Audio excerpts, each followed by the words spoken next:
Silence can feel comforting, until it lingers too long, until it presses in from every direction and begins to listen back.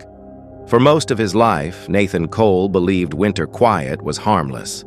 A blanket of snow, a locked door, a warm fire. He learned, far too late, that silence is often where danger waits most patiently. The realization came during the first week of December, when illness and isolation collided in the worst possible way.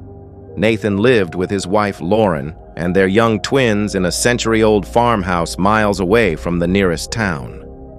When a vicious bout of bronchitis left him weak and feverish, Lauren took the children to stay with her sister across state lines, a trip planned long before Nathan's lungs betrayed him. He insisted they go without him. He did not want his sickness to ruin their holiday. So Nathan stayed behind.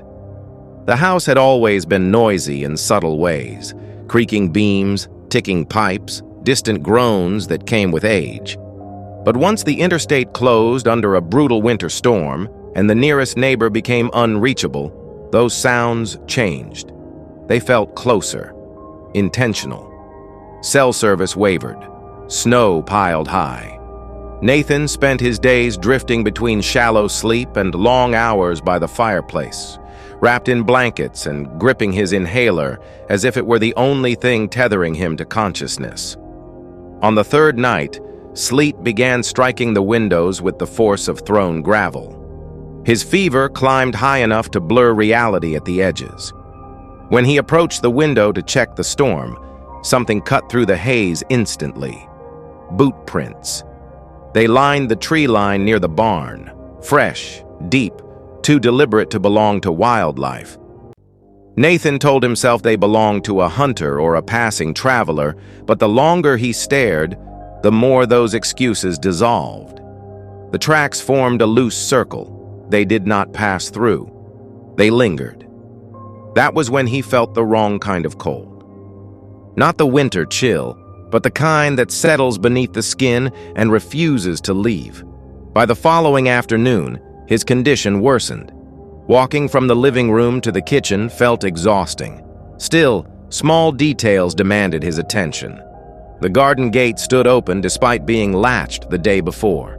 The old barn's motion light flickered on and off, repeating the same pattern again and again, illuminating emptiness. Nathan tried to rationalize everything. Storm damage, faulty wiring, fever dreams. None of it convinced him. That night, he sat by the front window watching the barn light pulse through falling snow. Near midnight, movement emerged from the storm. A figure stood near the corner of the barn. It did not wave. It did not move. It watched. Moments later, a second figure joined the first, taller and broader, its outline obscured by heavy winter gear.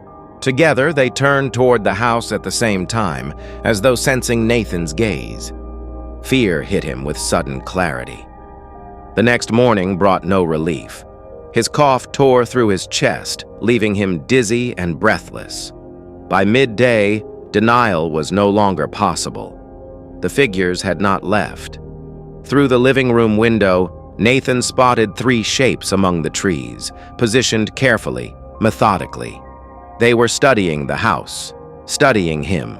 He contacted authorities, but the storm delayed any immediate help. The roads were icebound. Response time uncertain. Nathan secured every door, though the locks were old and unreliable. Wind rattled the mudroom door relentlessly, mimicking the testing hands of someone outside.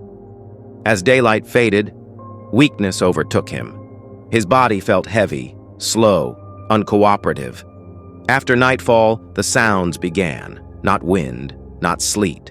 Voices, low and close, carried through the vents and floorboards, calm, calculating. Nathan pressed his ear to the vent beneath the stairs, listening as realization hardened into dread. The intruders knew he was sick. They knew he was alone. They believed him helpless. They waited until full darkness to act. The first strike against the mudroom door was controlled and deliberate. Metal pried against old wood. The second blow shattered it completely. Panic cut through Nathan's exhaustion.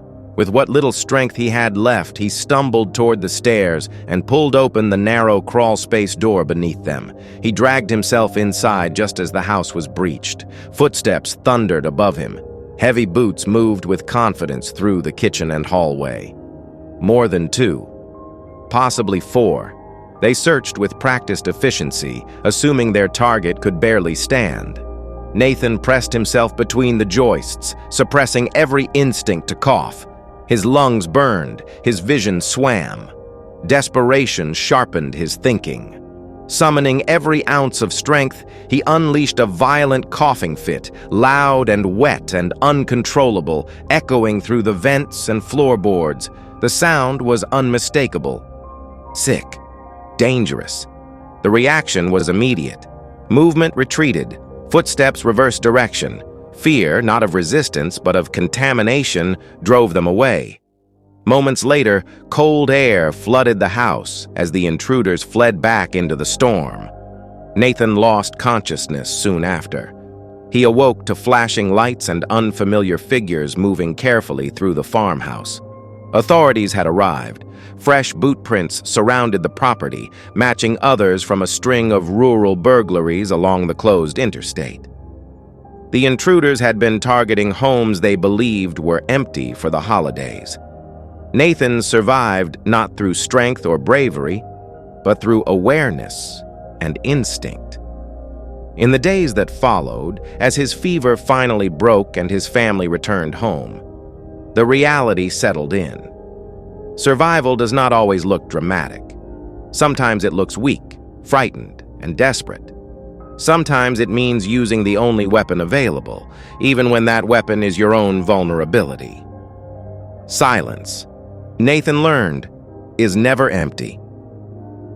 If this story kept you listening, imagine what the next one will uncover. Stay alert, trust the details others overlook, and follow for more true survival stories where awareness makes the difference between escape and disappearance.